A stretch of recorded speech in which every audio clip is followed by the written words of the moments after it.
El profesorado hoy.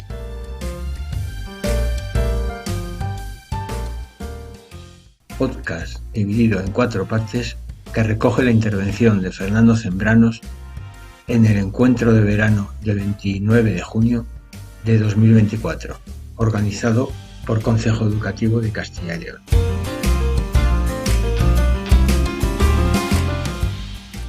Segunda parte. Pero estamos en un mundo diferente y hay cosas distintas.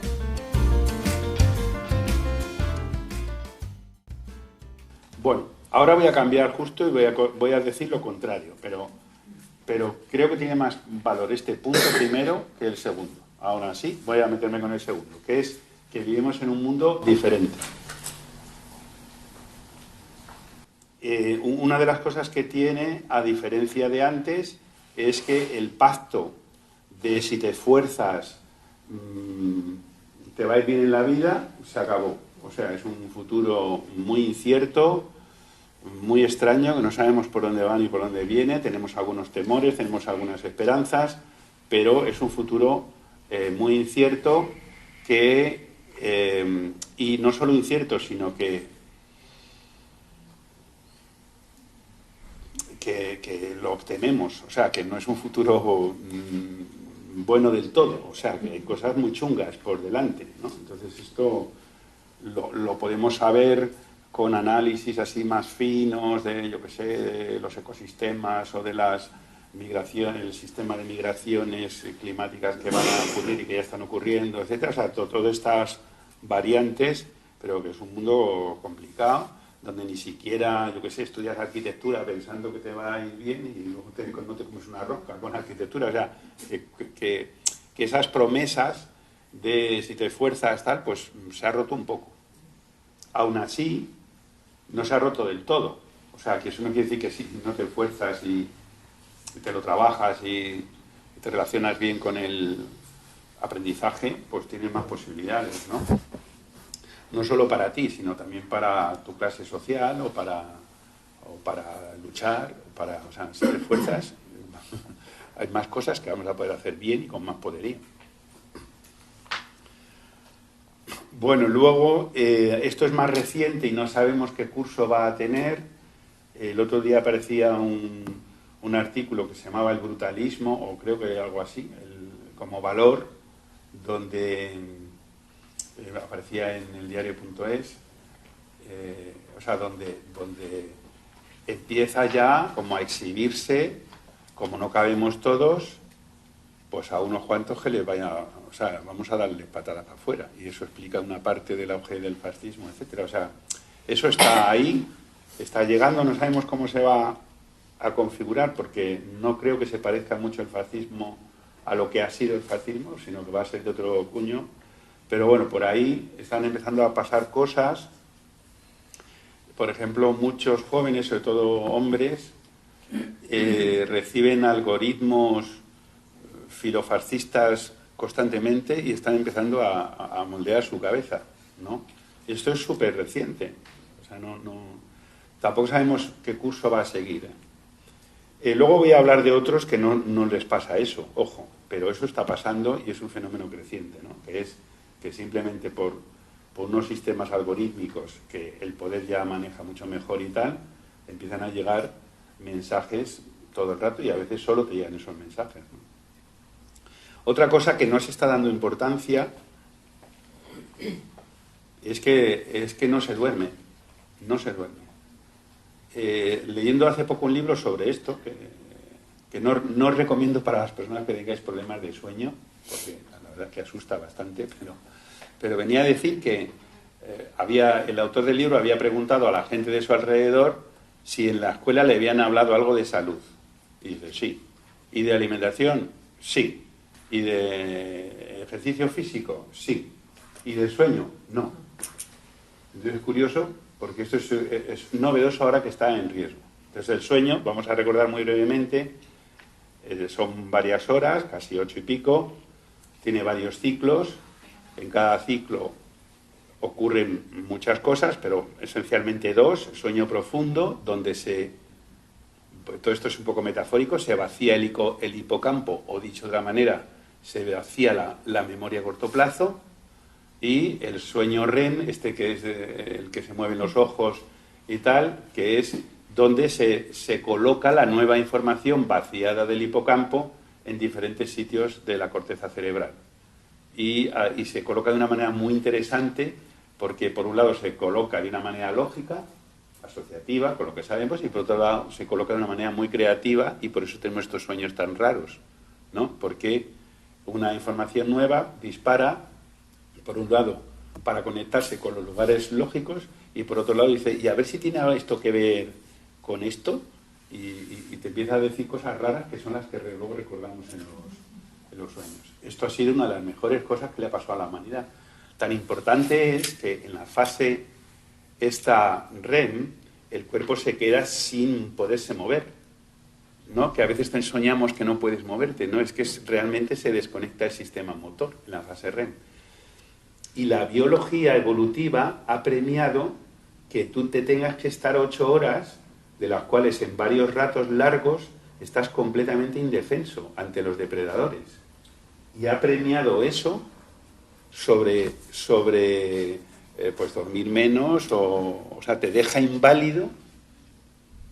¿Por qué? Porque a cambio te permite mejorar muchísimo el sistema de información. Bien, esto ahora mismo está en peligro. O sea, la gente joven tiene graves dificultades porque está con las pantallas hasta muy tarde, porque tal, por una serie de razones se está atentando mucho contra el sueño. Y no respetar el sueño produce todo tipo de trastornos y de debilidades. Y tenemos mucha incultura sobre el sueño. Pero esto va a afectar al comportamiento, a la ansiedad, a la memoria, a la capacidad de razonamiento, incluso al sistema inmunológico, etc.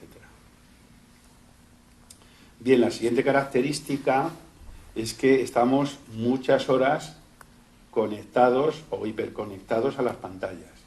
Perdona, sí. Habías hablado de un libro que hablaba de todo esto. Se llama ¿Por qué dormimos? Pero no lo recomiendo para personas que tengáis problemas de insomnio, porque si encima tú te lo lees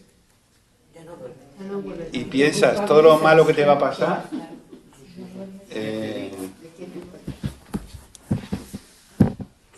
luego lo miro porque no me acuerdo del nombre del autor. Es un libro relativamente exitoso, o sea que está muy bien explicado. Decía que, por otra parte, somos ya cerebros conectados a las pantallas, y aquí está ocurriendo una cosa, que las pantallas, donde meto tanto las redes sociales como los videojuegos y más cosas, pero bueno, sobre todo esas dos, las pantallas están hechas a la medida de nuestro cerebro, mucho más que la realidad. O sea, las pantallas justo te dan los impulsos de dopamina, el ritmo de impulsos de dopamina que quiere tu cerebro. Te da la dificultad graduada. Por ejemplo, los videojuegos, a diferencia de la vida real, pues si no sabes ligar y tienes miedo y tal, pues de repente es una tarea muy, muy complicada.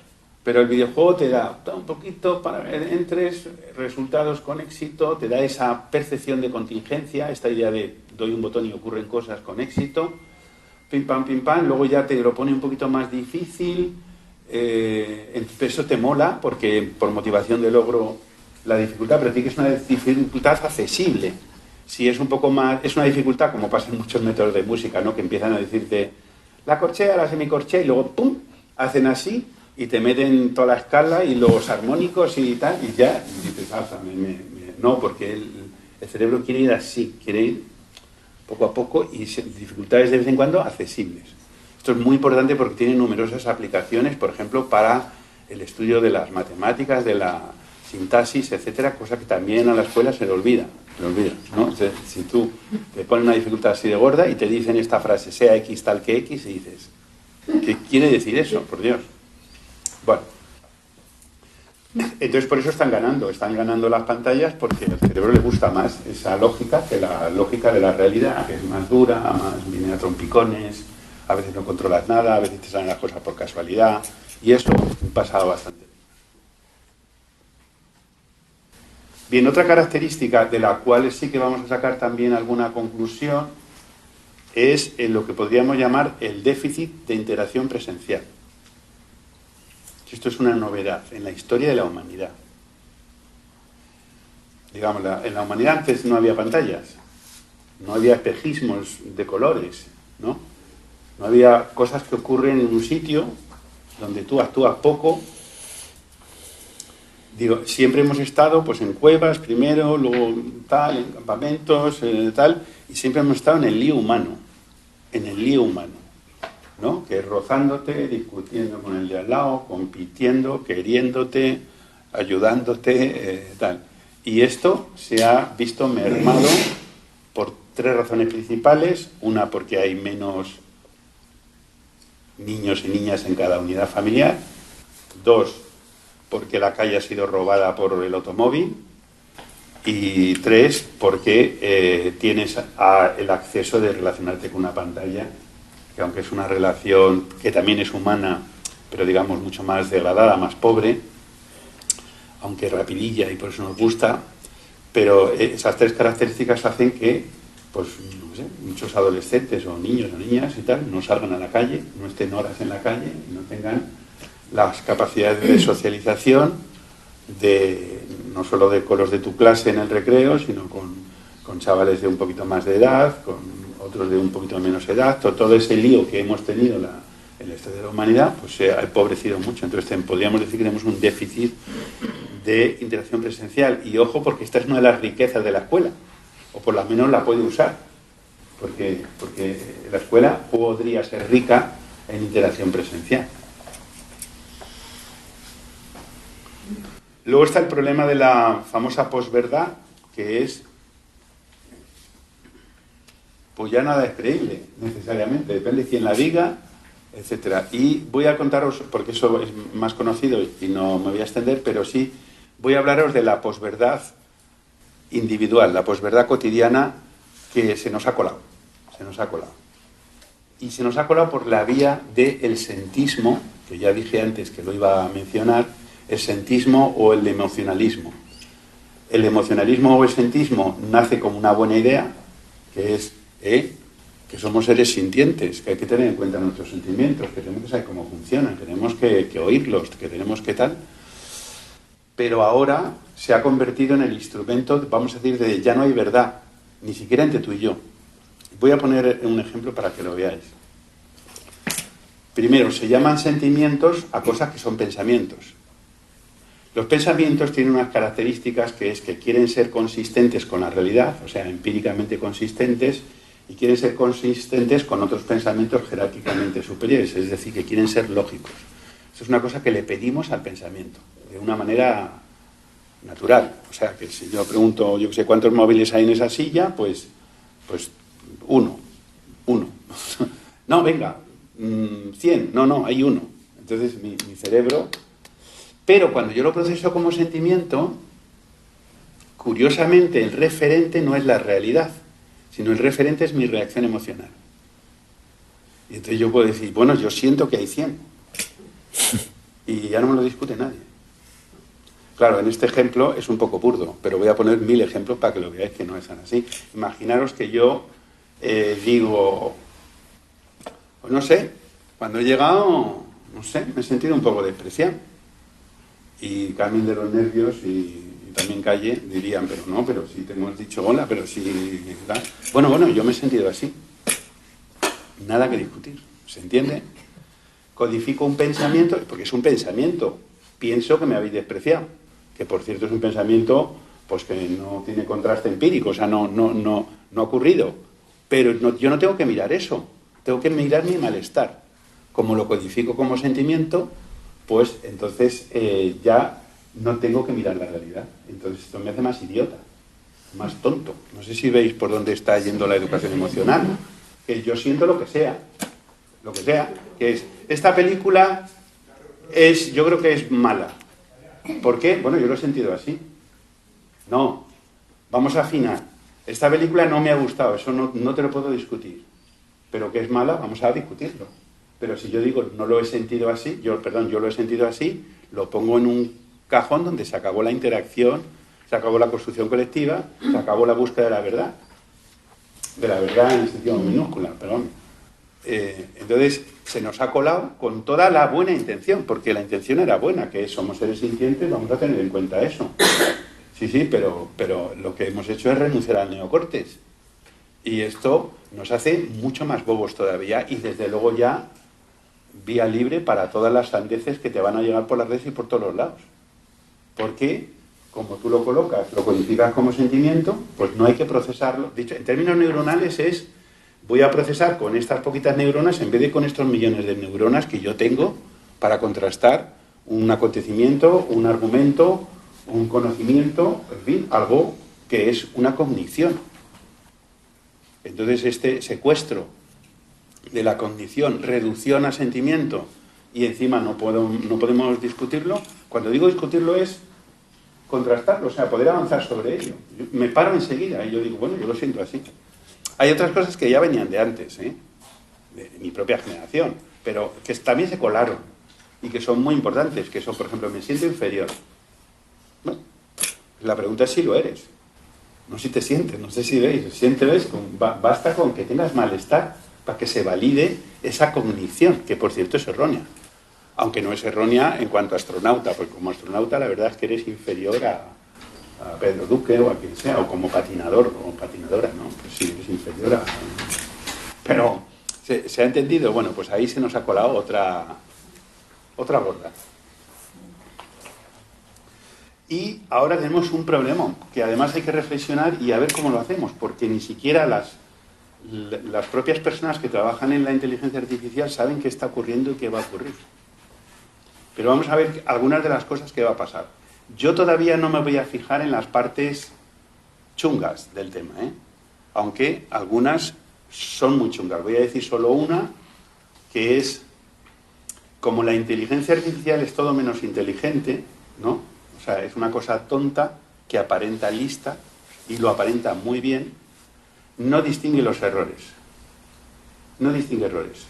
Entonces te va colocando errores sin saber que los comete. Entonces, ¿qué es lo que ocurre? Pues que primero aparecen aquí en un trabajito de fin de curso de la escuela, pero luego ya aparece en un documento de una universidad y luego acaba dentro de la revista Nature, que es uno de los referentes mundiales de la ciencia, y se te ha colado el error porque unos los podemos coger y otros no tenemos ni idea.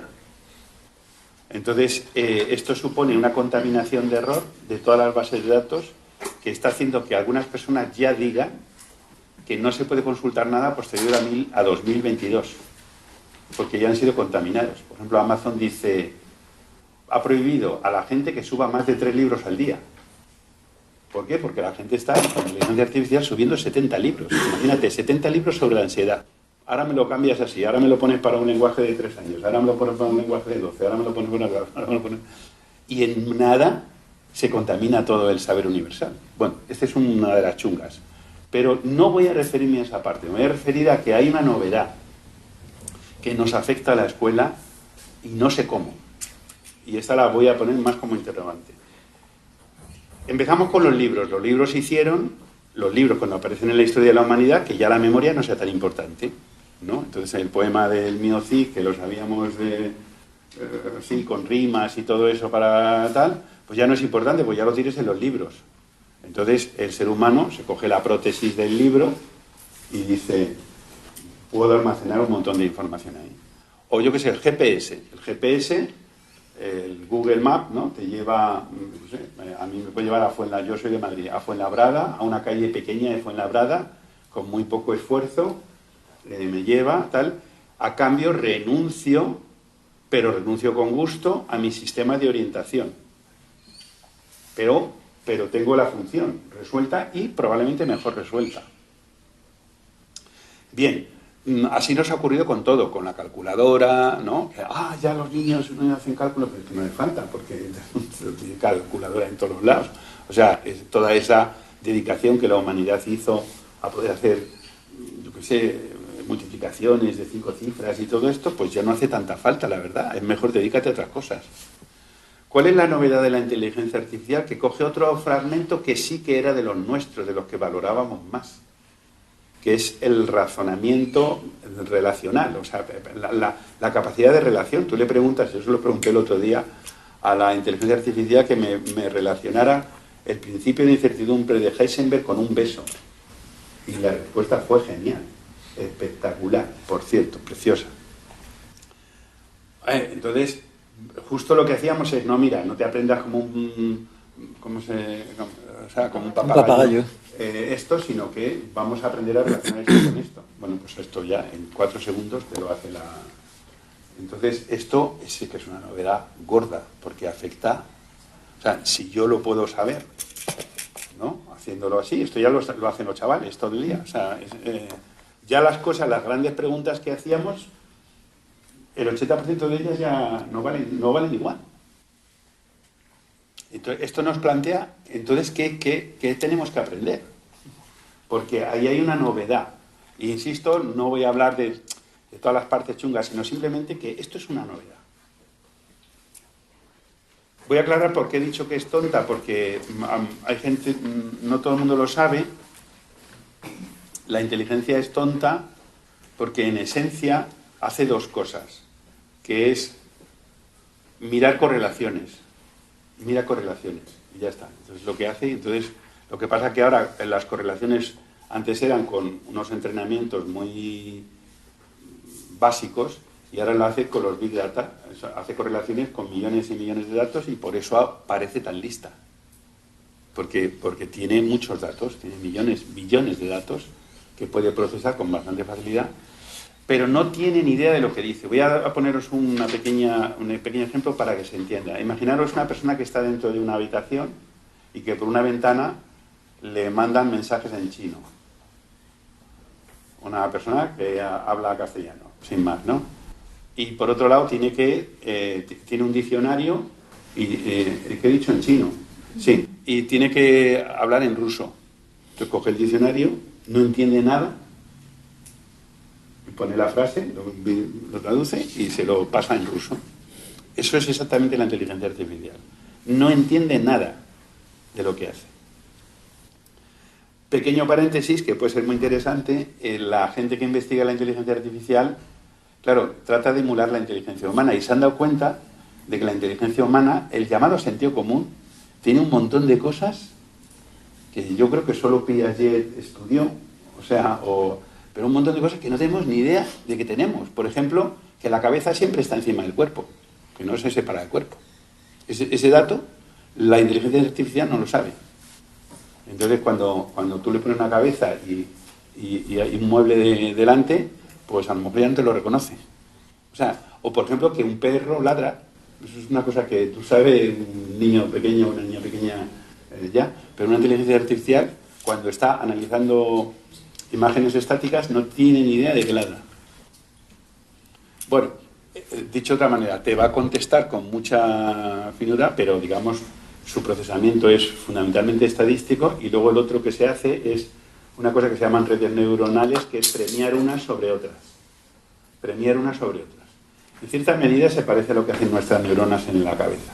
Pero nuestra cabeza, que también tiene ese procesamiento tonto desde el punto de vista de las sinapsis, ha hecho emerger una conciencia, un pensamiento complejo, un pensamiento simbólico, donde sí podemos comprender. Y eso todavía la inteligencia no lo ha conseguido. Y está muy lejos, lo digo para que la gente piensa que ya van a ser súper inteligentes. No, son inteligentes para ciertas cosas, pero para otras no saben que la cabeza siempre va pegada al cuerpo. Bueno. Y otra cosa que ocurre es que no tenemos ni idea de cómo piensa la inteligencia artificial. El otro día, leyendo un experimento, le enseñan a la inteligencia artificial a distinguir si hay un animal en las fotos o no hay animal. Y más o menos acierta mucho, pero de repente en una dice que no hay un animal y se ve una cigüeña claramente. Y en este caso pudieron deducir por qué se había equivocado la inteligencia artificial, que es que porque casi todas las fotos de animales se hacen con zoom y fondo borroso. Entonces, esta en concreto, esta foto no tenía fondo borroso, tenía un fondo muy preciso, una cigüeña con un fondo muy preciso. Entonces la inteligencia artificial había aprendido que cuando hay fondo borroso, eso es que hay un animal. ¿Se entiende? Y entonces, ¿cómo saber qué ha sido por eso? No tenemos ni idea. Por eso los propios programadores y tal, y por todos estos problemas legales que hay con la conducción automática y todo eso, es por eso, porque no sabemos cómo lo deduce. En este caso se pudo saber porque era un dato curioso, pero no tenemos ni idea de cómo deduce las cosas, porque son simplemente redes neuronales más reforzadas o menos reforzadas. Bien, pues tenemos un lío aquí. Y el siguiente lío, bueno, entonces esto es simplemente por un lado, para valorizar cosas más elementales, que es, ya lo veremos después, pues entonces, ¿para qué vale la escuela? Pues para una cosa que la inteligencia artificial no hace, que es, yo qué sé, para que nos veamos las caras y hablemos. O sea, quiere decir que ese déficit que hemos visto antes, pues lo vamos a aprovechar a favor. Bueno, luego veremos para qué podemos hacer. Pero ahora tenemos otro problemón. Y yo no sé qué contestar a esto. Que es, la mayor parte de la población no está pensando en esto, pero sabemos que es bastante probable el apagón digital. Porque todo el sistema de servidores, más la progresión geométrica de datos que se están haciendo, requiere una cantidad de energía que se basa en una energía que ha sido creciente los últimos 300 años, pero que desde hace 5 años y ya a partir de ahora vamos a tener energía disponible decreciente. Y entonces va a haber que decir, bueno, pues que no se muevan los coches, o se acabaron los aires acondicionados, o apagamos los servidores, o los ricos se quedan con todas estas funciones y los pobres con ninguna. Ya veremos, pero el caso es que no va a haber tan fácilmente servidores crecientes para procesar esa información. Es bastante probable. Aún así, insisto, que ya veremos como sociedad que elegimos, ¿no? Poner más centrales nucleares, que por cierto no se pueden poner muchas más porque no hay uranio suficiente, o apagar la inteligencia artificial. No lo sabemos, no está nada claro. Pero esto de la escuela es una cosa muy importante, porque la escuela oficial, ¿no?, la del BOE, está calculando que todo va a ser digital y que va a ir a más. Pero, insisto, esto está en duda. Está en duda por la Agencia Internacional de la Energía, que no es un organismo revolucionario.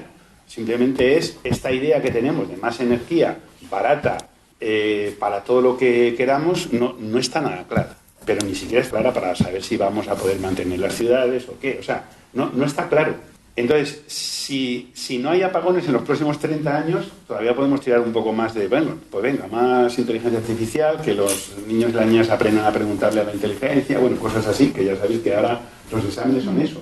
Dame la lista de preguntas que le has hecho, que es donde participas tú.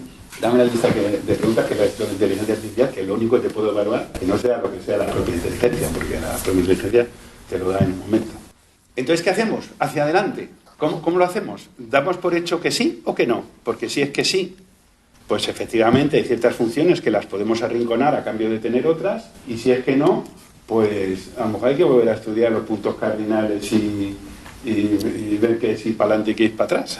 ¿Se entiende? O sea, tenemos un problema a la vista. Hombre, hay una solución sencilla, que bueno, vamos a prepararnos para los dos escenarios a la vez. O sea, hay una parte que tiene que ser muy básica, luego hablaré de ella, y otra parte que sea, bueno, pues entender estas digitalizaciones y que no nos vuelvan en contra del todo.